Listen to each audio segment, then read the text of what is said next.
নমস্কাৰ বন্ধুসকল, মই জ্যোতি। আজি আপোনালোকক দেখাবলৈ লৈ গৈ আছোঁ কামৰূপ জিলাৰ উত্তৰ পাৰৰ মদনাচল পাহাৰত অৱস্থিত হাজোৰ শ্ৰী শ্ৰী কেদাৰ মন্দিৰ।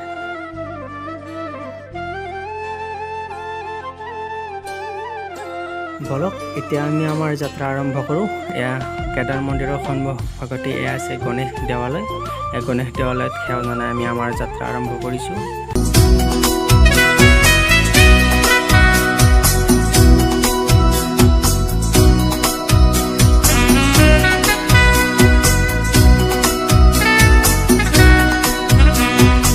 কেদাৰ মন্দিৰলৈ আহিলে যাত্ৰাপথৰ মাজতে আপোনালোকে দেখিবলৈ পাব ইছলাম ধৰ্মাৱলম্বী লোকসকলৰ পবিত্ৰ ছাজামালৰ মাজাৰ শ্বৰীফ।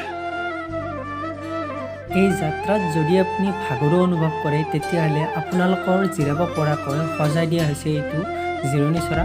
সুন্দৰ আটকধুনীয়াকৈ সজাই দিছিল যদিও কোনোবা নিচাসক্ত যুৱক যুৱতীৰ তেওঁলোকৰ হাতৰ পৰশত ইয়াৰ সৌন্দৰ্য একদম সোণত সুৱগা চৰোৱা হৈছে। সেইসকল মহান মানৱৰ সন্তানৰ বাবে 1 মিনিট মৌন প্ৰাৰ্থনা কৰি কওঁ যে যদিহে সমাজত তেনেকুৱা বস্তু নিৰ্মাণ কৰাৰ সামৰ্থ্য তোমালোকৰ নাই, এইবোৰ নষ্ট কৰাৰ অধিকাৰো তোমালোকক দিয়া হোৱা নাই।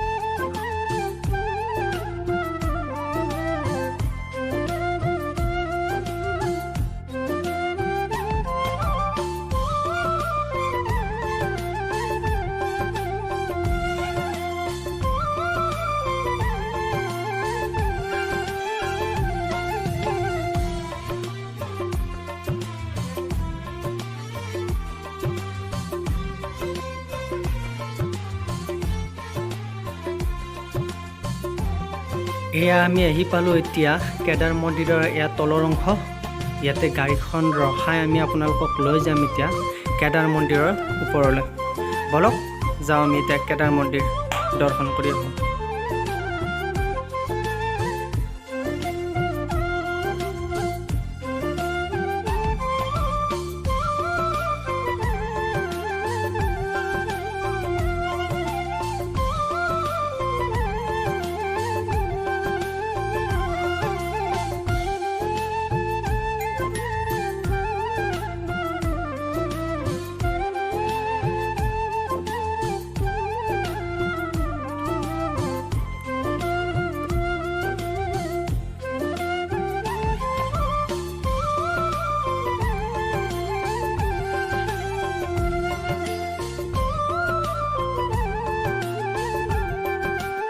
এইটোৱে হৈছে হাজোৰ মদনাচল পাহাৰত অৱস্থিত ৰাজেশ্বৰ সিংহই 1753 চনত প্ৰতিষ্ঠা কৰা এটা মধ্যযুগীয় শিৱ মন্দিৰ, যাক আমি কেদাৰ মন্দিৰ বুলি জানো।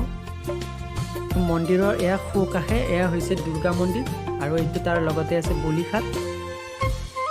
জনবিশ্বাস আছে যে শ্ৰী শ্ৰী কেদাৰ মন্দিৰত সেৱা জনাই যদিহে আপুনি কোনো শুভ কামত আগবাঢ়িছে তেতিয়াহ'লে আপুনি সেই কামত সফল হ'বই, কিয়নো কথাতে কয় বিশ্বাসে মিলাই হৰি বুলি। আপুনিও হওক আপোনাৰ পৰিয়ালৰ সৈতে ইয়াতে সেৱা জনাই আপোনাৰ শুভ কামৰ আৰম্ভণি কৰক।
মন্দিৰৰ পৰা পূব দিশত আগুৱাই গ'লে দেখিবলৈ পাব এইটো পুখুৰী আৰু তাৰ পাৰতে আছে এইটো কমলেশ্বৰ মন্দিৰ আৰু আপুনি এই মন্দিৰৰ পৰা অকণমান আগুৱাই গ'লে নিচে তলতে আপুনি দেখিবলৈ পাব এইটো এটা পূৰ্ণাংগ গণেশৰ মূৰ্তি আছে তলত। বলক আপোনালোকক লৈ গৈ দেখুৱাই লৈ আনো গণেশৰ পূৰ্ণাংগ মূৰ্তিটো। আপোনালোকলৈ এটা অনুৰোধ, যদিহে অসম জ্যোতি চেনেলৰ ভিডিঅ' চাই ভাল পাইছে তেতিয়াহ'লে লাইক, কমেণ্ট আৰু শ্বেয়াৰ কৰিবলৈ নাপাহৰিব। লগতে চেনেলটো ছাবস্ক্ৰাইব কৰি দিবলৈ নাপাহৰিব। এইটোৱে হৈছে গণেশৰ পূৰ্ণাংগ মূৰ্তিটো। সেউজীয়া প্ৰাকৃতিক পৰিৱেশৰ মাজত থকা মন প্ৰাণ সতেজ কৰি তোলা পৰিৱেশৰ মাজত কেদাৰ মন্দিৰৰ এয়া নান্দনিক দৃশ্য। আশা কৰিছোঁ আজিৰ এই ভিডিঅ'টো চাই নিশ্চয় আপোনালোকে ভাল পাইছে। আগলৈও নতুন ঠাইৰ পৰা নতুন এটা ভিডিঅ'ৰ সৈতে আপোনালোকৰ মাজলৈ আহিম। আজিলৈ ধন্যবাদ। জয় আই অসম, জয় বাবা ভোলানাথ।